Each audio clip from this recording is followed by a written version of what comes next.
Now, the intellectual background of our new book, Gender Governance and Islam, is not, in fact, totally dissimilar to the book that it represents an update of, which was Women, Islam and the State. The main aim, really, is to interrogate some central categories in the analysis of the politics of gender in Muslim-majority countries.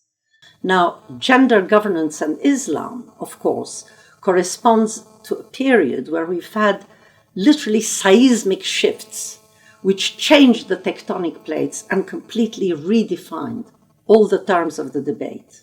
We've had massive changes in feminist theory itself, where we moved from women to gender, very different forms of gender activism. We've had massive changes in governance. The concept of the state was itself completely disarticulated for various reasons.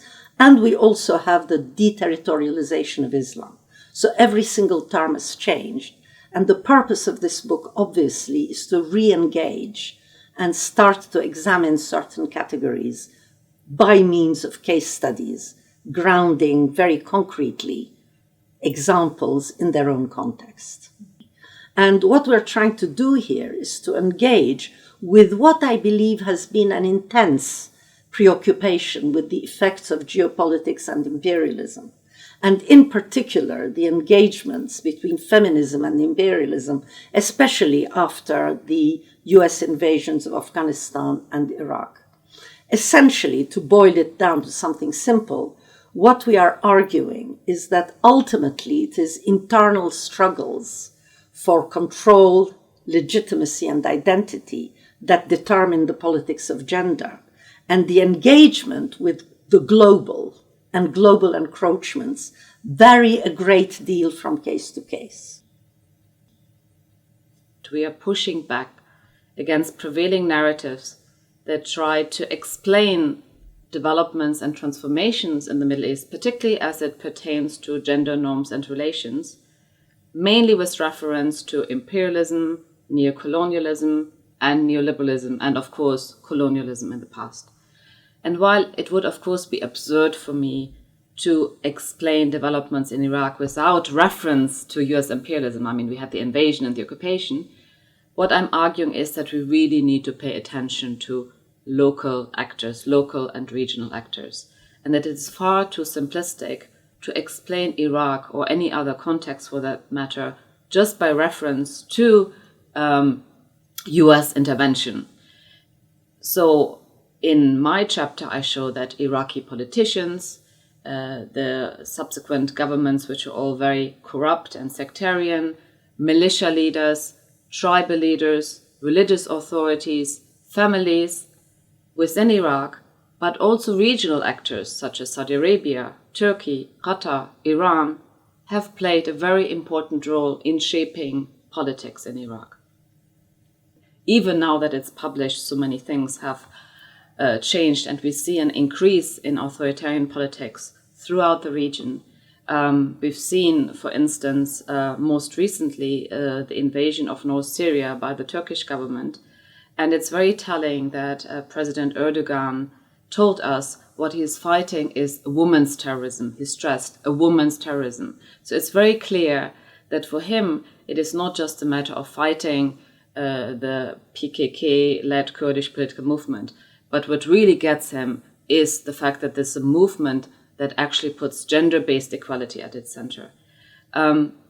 We see throughout the region, unfortunately, maybe Tunisia being an exception, this increase in political authoritarianism that is linked up with a shift towards more conservative gender norms, also very heteronormative ideals.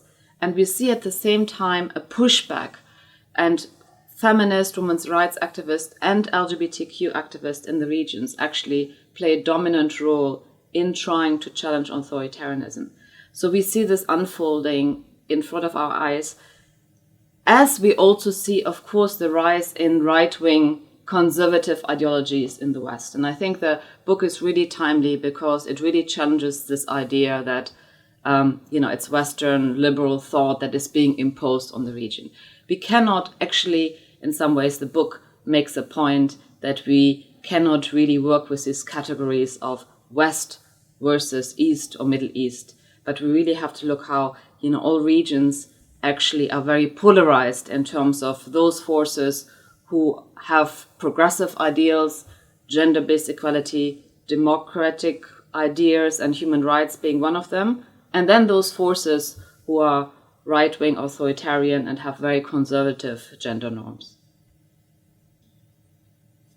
First of all, I look at the making of a so-called Muslim diaspora, which is a problematic term. And I look at the way that gender constructions are part of the making of the so-called Muslim diaspora.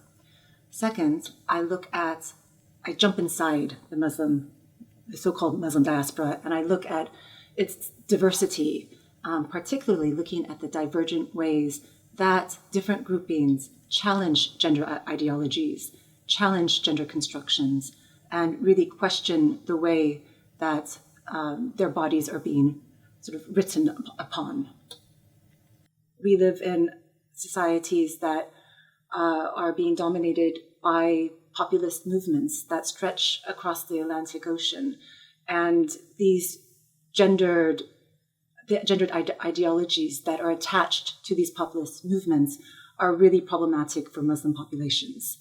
And alongside this, we have Islamic groupings who are also latching on gendered ideologies to their political messages. So we are really in a quite critical time.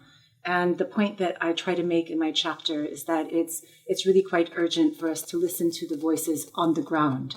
In addition to a lot of women's organizations and activist groups that are in civil society, which are very important, but I think we need to go even deeper and look at the way that the rise of authoritarianism is affecting and impacting Muslim communities within the diaspora, and really focus in on what's happening at the grassroots. And that must feed into work that's being done that's fighting against gender repression.